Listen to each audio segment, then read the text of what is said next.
And so today we have a special guest, Miss Ashley Biggs, on to talk about the Maryland State Library for the Blind and Print Disabled. Miss Biggs is the Marketing and Outreach Librarian for the library. She's been in this post since 2017, so it's 5 years now almost, Yeah. coming up. Previously, Miss Biggs held positions at other libraries as a branch manager at the Chastain Flint Memorial Library. She was also a genealogy librarian and a reference librarian. So Ashley's really been on all the fronts when it comes to library and library science. And we're very, very honored to have you on today and excited to learn about what services are out there and available from the Maryland State Library for the Blind and Print Disabled. So without further ado, Ashley, the floor is yours. Well, Sean, thank you very, very much. Again, my name is Ashley. I'm the Marketing and Outreach Librarian, and a big part of my position is to share out the information about our services. And you're right, it's been about 5 years, and it's a very exciting position. And we have a lot of free materials that people just don't realize are available to them, or they think they may not qualify for. So the Maryland State Library for the Blind and Print Disabled is approximately 50 years old. I think it's like 52 now. We've been around a long time.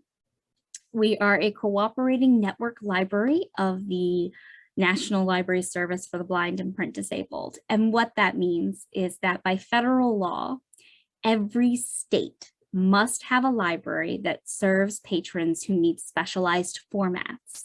That will be Braille or e-audio or large print. And the materials in audio and Braille tend to come from the National Library Service to the library, and then the local libraries work with the individual patrons.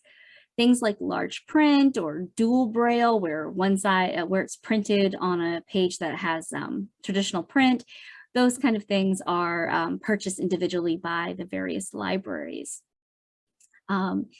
So we've been around for a while, and yet we're still a hidden secret, and it's my job to make us not so much secret anymore. We are located in downtown Baltimore, but we serve the entire state of Maryland. So if you are a Maryland resident who meets qualifications, you will be working with us. If you are a DC resident, your library would actually be the DC Public Library. They have a talking book library there. If you are in Virginia, you have the Virginia Talking Book and Braille Library available to you. So again, every state has one. And one of the best parts is that if you move states, so you're in Montgomery County now, but you decide that, you know what, you really want to live in DC, or you're going to move to Virginia or Delaware or New York, you can take your materials with you. They are on loan from the Library of Congress. So you don't have to return anything. You would just transfer your service, which is really kind of cool. So a little bit about our bread and butter. Our bread and butter, and what I mean by that is how we reach most of our patrons. We provide digital talking books to individuals who are unable to access standard print. These are going to be people who are blind, have low vision, have an organic dysfunction like me. I'm severely dyslexic. I also have some invisible disabilities that make it very hard to hold material. So we provide a digital talking book machine, as well as accessories and digital talking books on a cartridge. Now on my screen is a slide, and the slide does have text on it, which I will go through. It also has two images. The first image is of a digital talking book player. The digital talking book player is black with colorful buttons. The color yellow represents volume. The color red means power on, power off. And then the green button is play stop. The rest of the buttons are white, but they're designed specifically to allow you to adjust tone, adjust the speed, rewind, fast forward, and even set a sleep timer. The device itself weighs approximately 1.5 to 2 pounds. It is about 9 inches long, 2 inches thick, and about 4.5 inches to 4 inches wide.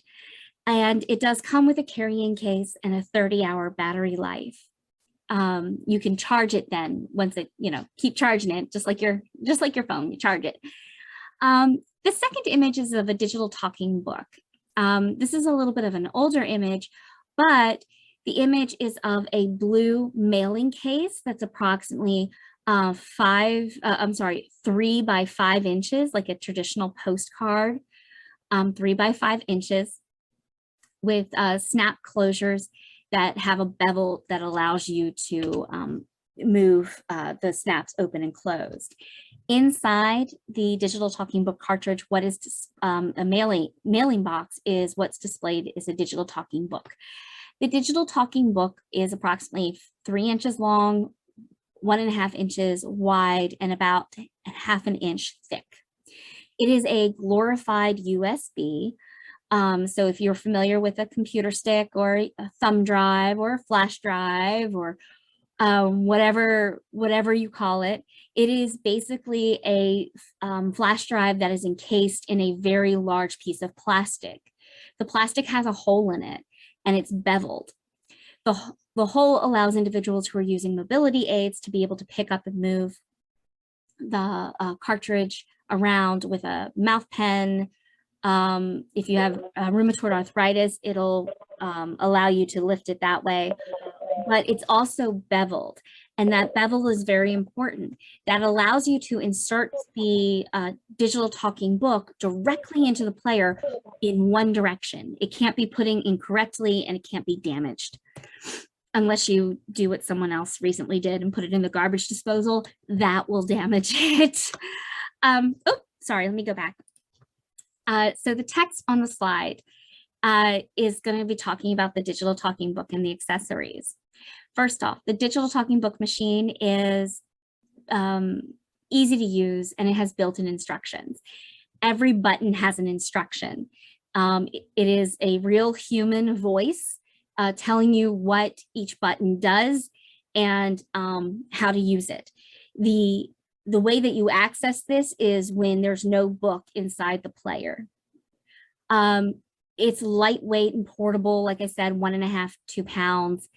On the side of the digital talking book player, there's actually a little USB device, another USB port.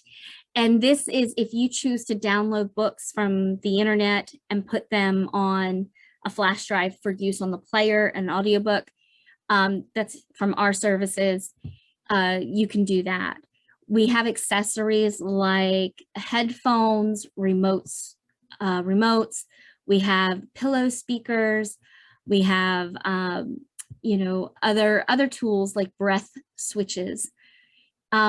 All of our materials are sent through the United States Postal Service. I know that there are backups right now. In fact, we're seeing a 4 to 6 week delay in some cases. We mail it out the day that we process the request, and it's taking 2-3 weeks to reach someone. This is abnormal, or as they would say in the Young Frankenstein movie, Abby normal. And it typically only takes a week for things to get to you. It is first class mail. Moving on to the next slide, I'm going to talk about our Braille collection, which is both physical and digital. Our Braille collection slide features a pair of hands reading a Braille book and a digital Braille machine that the library lends to individuals. This machine is approximately 9 inches long, about 6 inches wide, and about 1.5 inches thick. It's, again, portable, so you can throw it in your purse, in your backpack. I do not recommend trying to put it in your back pocket. My partner did that recently and he tore his jeans, so don't do that. But it contains 20 Braille cells as well as keys to enter in data as needed. the text on the screen is important because I'm going to kind of give you a rundown of our collection, and it's just bullets that highlight what I'm saying. First off, we have the largest collection outside of Washington, D.C. itself. So we have the largest Braille collection. Now, that's physical Braille, and those are materials that are mailed to you directly to your home, a physical Braille book. We have materials for all reading levels, whether they be digital or in print. We provide materials in multiple languages as well. We provide magazines in Braille. And we have thousands upon thousands of digital Braille books available to you. And you can actually even check out that digital Braille player, a reader, and have that ready to go, and it'll connect to our digital download service, and you just download the books that you're interested in reading. It's really, really cool. So the next thing I'd like to talk about is our downloading service, which is called BARD, B-A-R-D, thanks Shakespeare. And that stands for the Braille and Audio Recording Download Service. And the image on the screen is of a hand holding a smartphone with a screenshot of the application, the BARD mobile application. The screen is deliberately laid out to mimic the feel and the location of buttons of the digital talking book player. So if you were to take the mobile application and the now reading screen and set it next to the digital talking book player, they are very similar. This is to aid individuals in transitioning between one or the other. Now, with our, as the text on the slide does say, you have access to over 110,000 e-Braille and e-audio books through the BARD mobile service. That's access to magazines in e-Braille and audio service material. Unlike books that we send you in the mail, which do have a due date, materials that you download from this service are absolutely, I don't want to call them lifetime, but they're for absolutely as long as you'd like to keep them, or as long as you have room. This is perfect for someone like me. I'm a huge romance reader, and I absolutely love having all the romance books of a particular series ready and available, so I can go back and read one or two while I'm waiting on the next one to come out, and it kind of keeps my memory of that series fresh. There is a direct download app, like I said, to your smart device. So an iPad, an Android, an iOS device, you can have books at your fingertips, literally. Now, these devices do not sync, which means if you start reading a book on your iPhone, your iPad is not going to pick up where you left off. That is something that is coming hopefully in a software update, but right now it's not synced.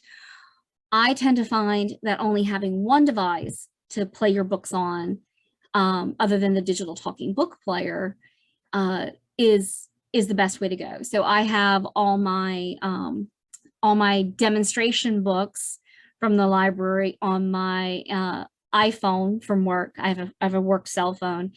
And then all my personal books, I have on my personal cell phone. I don't use my iPad. I don't use my tablet. I don't use, I have my player, and if I need to, I kind of move down from there.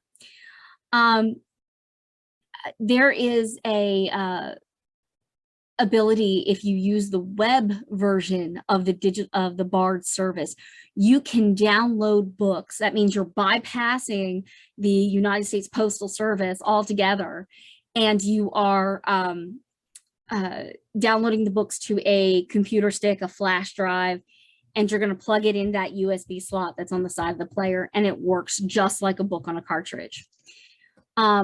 the other really cool thing is that you can create a wish list, you can track your downloads, and every single book is read by a live human voice actor.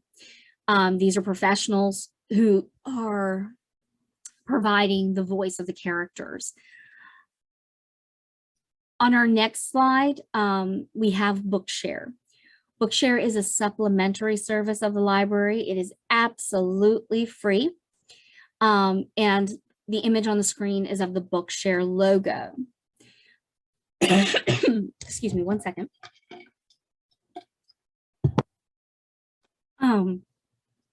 There is a huge difference between the two, but they also are very similar. Whereas BARD is a service from the National Library Service and has about 150,000 books total, Bookshare has about 700,000 books in text and audio.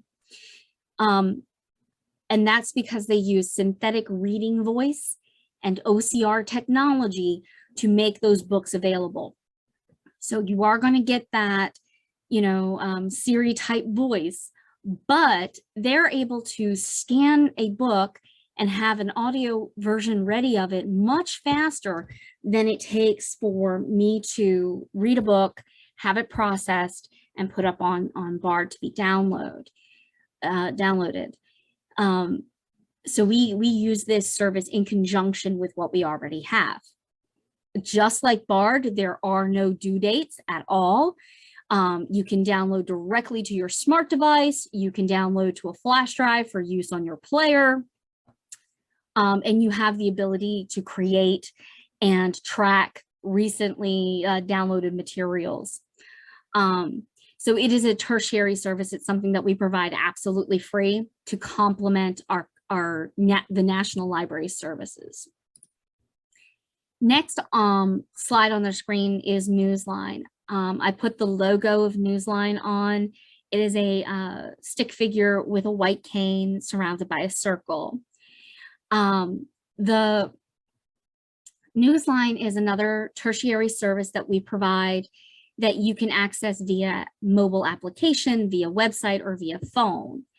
And it gives you access to national newspapers, local newspapers, entertainment, international materials, magazines and periodicals, emergency weather alerts.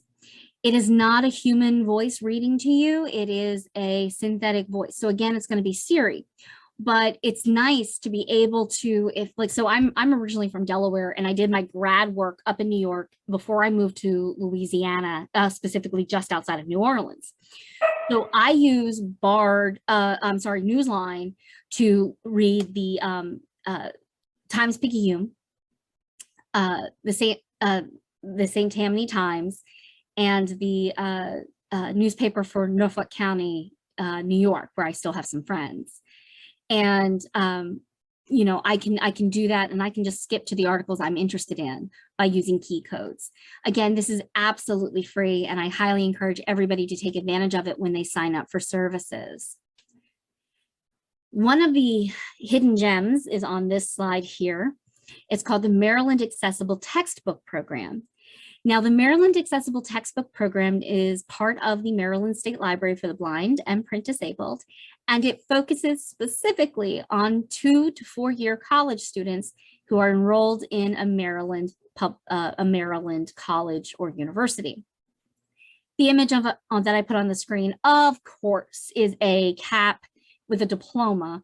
I couldn't find any other image that I felt really symbolized what that team does, other than they get you to graduation. They work hard to do it. The text on the screen summarizes the program, which again is designed for 2 to 4 year college students in Maryland. So they have to be going to a Maryland college or university. The service works in conjunction with the DSS office, the Disability Services Office. Students do need to purchase a copy of their book, and I do understand that that's expensive. I went to college 3 times, and I'm telling you, whoo, those books are just, I can't believe how expensive they are. But students do have to purchase their copy of the book. We then go out and try to find an accessible version that was already made, or we take the time to actually convert the books. So we'll get a copy of the book from the student, we'll slice it up, we'll scan all the pages, and then we'll edit it for use. We'll provide it back to the student in an MP3, an accessible PDF, or in some cases, large print, depending on the size of the book. You know, those English literary anthologies that you would get from Norton, we're not going to provide in large print.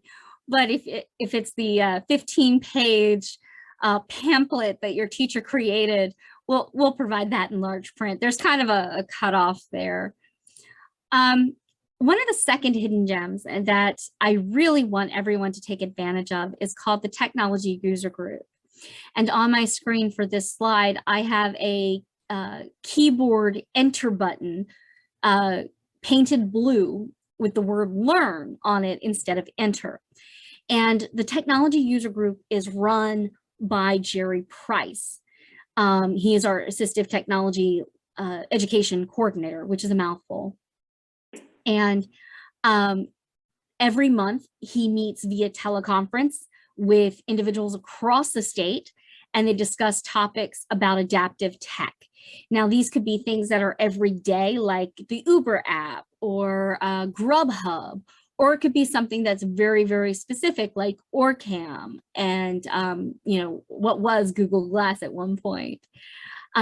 He often brings in outside speakers to come and talk about something. They'll use the opportunity as their get together to share skills, which means somebody on the phone will say, hey, I got a new iPhone and I can't make Siri open my calendar right. What am I doing? How do I do that? And people who know how to use it will share that skill. You can also meet with Jerry one-on-one for assistive technology training. And what that means is if you have an iPhone or an Android and you're interested in learning how to use it with voiceover or talkback, he can help you. If you're interested in learning how to use JAWS on the computer, he can help you. So there's some things there that are really important.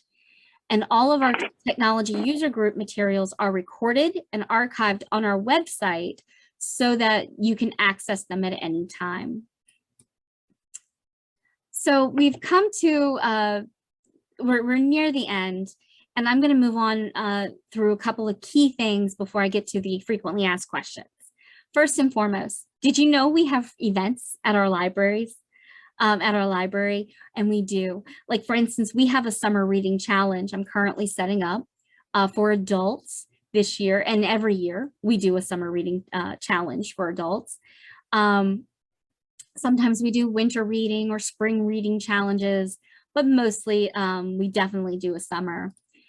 We offer, when COVID isn't an issue and when we're able to get together in third-party environments, we do tactile tours, like we did one of the Baltimore Ravens recently. We did one that was the Science Center. We bring in guest speakers all the time. And right now, we are actually converting our teleconferences to podcasts. So that way you're not dependent on our days and times to listen. You can just listen to the speaker and then, you know, go on with your day at the time that's convenient for you. We do live performances and skits. In fact, we have the Peabody in Baltimore coming to do a spring concert for us in April, which is going to be fun. We do poetry and music performances live whenever we can. Our youth services librarian, in addition to all the things I just mentioned, because she does all of them too, she also does a program called Build a Better Book, where she is trying to engage students who are not blind, low vision, or have a print disability to think about making materials and books more accessible in the everyday. So books that are tactile, engaging, have audio. It's a really neat opportunity, and it's a huge grant. All right, the images on the screens, I do want you to be aware of. There's the image in the back is the is two gentlemen who are touching a spacesuit from when we went to the Goddard Space Center. And then the image in the forefront is of our staff and children who are visually impaired, utilizing the materials that were created during one of the Build a Better Book programs. So it's always fun. We always have something going on. So don't hesitate to connect with the library because you don't want to miss these events. I'm just going to skip this slide here. Okay, so I've gone over everything that the library does, and you're probably asking yourself, okay, can you just get to the point to where we talk about eligibility?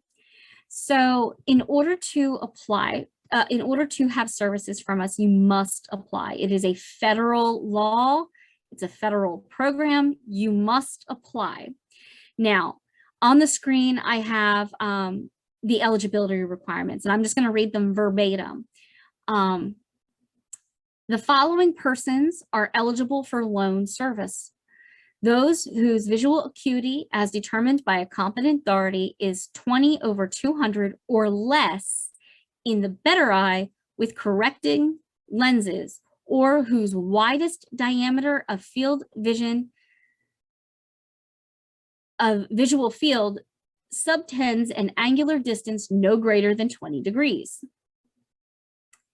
Individuals, for those with physical disabilities, are eligible as follows: persons with visual impairment with correction and regardless of optical measurement is certified by a competent authority as preventing reading of the standard printed material. Persons certified by a competent authority as unable to read or unable to use standard printed material as the result of a physical limitation. Persons certified by a competent authority as having a reading disability resulting from an organic dysfunction and of such severity to prevent their reading of printed material in a conventional manner. Okay, now that I've read you the legal side, let me explain what it means. If you are unable to access print, it means you cannot see it, or if it's put in front of you, you're unable to hold it, or you're unable to process it. Now, that does not mean that cognition, because cognition needs to be in place. You need to be able to understand the material that is being given to you. But it means, like someone like myself, I'm severely dyslexic. And I have a neurological disorder that sometimes makes it very hard for me to move my limbs. I qualify because of my dyslexia. I also qualify because I have a physical limitation that prevents me from holding a book. You may qualify for multiple reasons. And what you're going to do is, and as we move to the next slide, you'll hear me read it, is understanding the certifying authority. Once you have the application and you believe you qualify for services, you're going to take that to a person of authority, like a doctor of medicine, a DO, an ophthalmologist, an optometrist, a psychologist, a registered nurse, a therapist, a professional at a hospital, institution, public welfare agency, like a social worker, caseworker, counselor, certified reading specialist, school psychologist, speech pathologists, who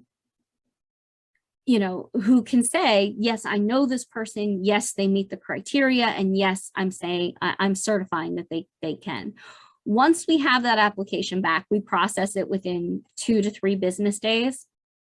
And we send you out the stuff that you've requested through the application, and we get you started on services. So let me just hit a couple of frequently asked questions before I tell you how to get in contact with me, and then I'll open the floor to questions. So does the program offer music? The answer is no, not the way you think. We offer music appreciation. We offer musical scores in e-Braille, Braille, and large print, also known as bold note. And we have recorded instructional materials that you can learn to play various instruments with. How are materials received and returned to the library? This is always a huge question. Everything we send to you physically is sent through the United States Postal Service. It is sent to you in specialized mailers, and it is returned to us, postage paid, both ways. You should never have to sign for something. You should never have to pay for it to come to us. You shouldn't have to sign to receive anything. Everything is marked free matter for the blind, so no funding needed for you. Or you can download books from BARD, and you can keep them as long as you want and bypass the post office at the same time. And does it cost anything? No. Our programs, including events, are free. The program is tax supported by federal, state, and local governments, as well as private. We don't have a private agency, but we do have a friends group who also helps raise money for things that we do, like having the Spy Museum come and give a presentation, things like that. There's never a direct cost to you. So if you lose a book, we're not going to charge you. Now, if you've lost 10 books in a matter of 2 weeks, we might have to have a conversation. Or if you put your player in the microwave to dry it off, we might have to have a conversation, but we're not going to charge you for late fees or lost fees or things like that. So finally, how do you connect with us? You can call the library, and on my screen, I do have the phone number, which is 410-230-2424, 410-230-2424. You can visit our website at www.lbph.maryland.gov. Again, www.lbph.maryland.gov. We are also on social media, and you can email us at reference.desk@maryland.gov. So that is all that I have. I'm going to stop sharing my screen here and check to see if anybody has any questions or if I can provide additional information. All right. Thank you so much, Ashley. All right, everyone, if you're interested in Q&A, I have muted you all. To unmute yourself, press *6 if you're on the phone. If you are on Zoom, the app, or on the computer, there's a button at the bottom left, or you can press Alt+A. And Janice, I see you unmuted yourself. Did you have a question? Yes, thank you, Sean. My question for Ashley is, I find that a lot of cookbooks are not audible. Is there a reason for that? And if so, if a cookbook is identified, could it be provided to you guys to make audible? So cookbooks are a little hard to make in an audio format. I'm not saying it can't be done, because we do have a wide variety of cookbooks and dietary recipe type books. Part of it is that some of them are just passing fads, that are written by, a content creator of some kind. And they don't really fit into the overall collection of the National Library Service. Mm-hmm. However, if you have a specific title that you want recorded, Mm-hmm. You can always submit that to us. And what we do is we send it to the National Library Service. Mm-hmm. If the book was written by a Marylander, and it's you can be submitted to us, and then we can look at recording it ourselves. Mm-hmm.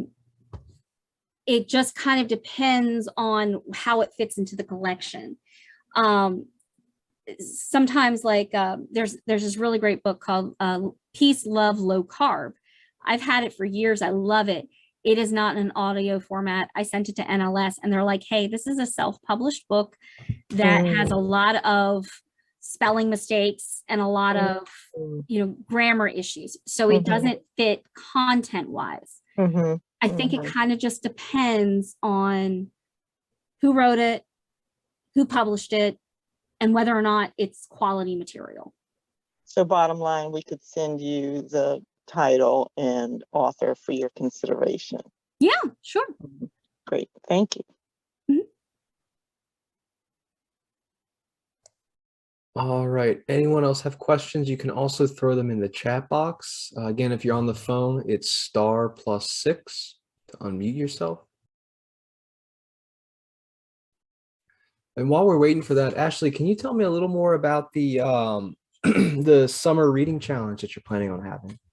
So every year we produce a summer reading challenge. And in the past, it's been primarily up to the individuals to sign themselves up and to keep track of their reading and things like that. This year, we're kind of going with a little bit of a different format. And this year, we have specific books that we're going to ask you to read about waterways. Some will be about Maryland. We are in the process of getting some guest speakers to come and do some podcasts with us about Maryland waterways and the ocean and all sorts of other fun things that would count towards completion. And a lot of it is just going to be handed up front to people who sign up. So when you register, we're just going to hand you everything, and then you come back to us on before August 15th and say you've completed, you've read 1 or 2 books, and you've listened to a podcast, and that's it. And we're like, okay, cool. We're trying to make it really easy. We're also not going to be super strict if you don't read the books that we provide. If you're like, hey, I'm going to read a science fiction book about robots who, travel the universe. Well, fine. It's really just reminding individuals that while summer is happening and summer is fun, it's really important to continue to read. It's good for your brain. It's good for your stress. In fact, there's a report most recently in 2020 that showed listening to audio materials can decrease stress by over 60% in an hour. So if you are listening to your materials or reading materials for 1 hour, you can decrease the level of stress hormone in your body by 60%. So in summer, we have a lot of stress. This is an excellent way to kind of knock some of that out. So. Perfect. Thank you. And then the other question I had is talking books. Is it available in multiple languages or just English? Oh, no, it's thanks to the Marrakesh Treaty, we have books in multiple languages, French, Spanish. Of course, Spanish is going to be the biggest one right now. Right. Mandarin, Chinese, Hindi, Arabic. It's some Japanese. It's coming. And the Marrakesh Treaty, what it does is it allows us and other nations to share their materials for those who are print disabled. That way, there's more to have, especially as you age. My great grandmother spoke German, and the older she got, the more German she spoke, and I never knew what she was saying. So when we age, we tend to favor our favorite language, So wouldn't it be nice that to read a book in Russian or German? Thank you. All right. Do we have any other questions today from everyone in attendance?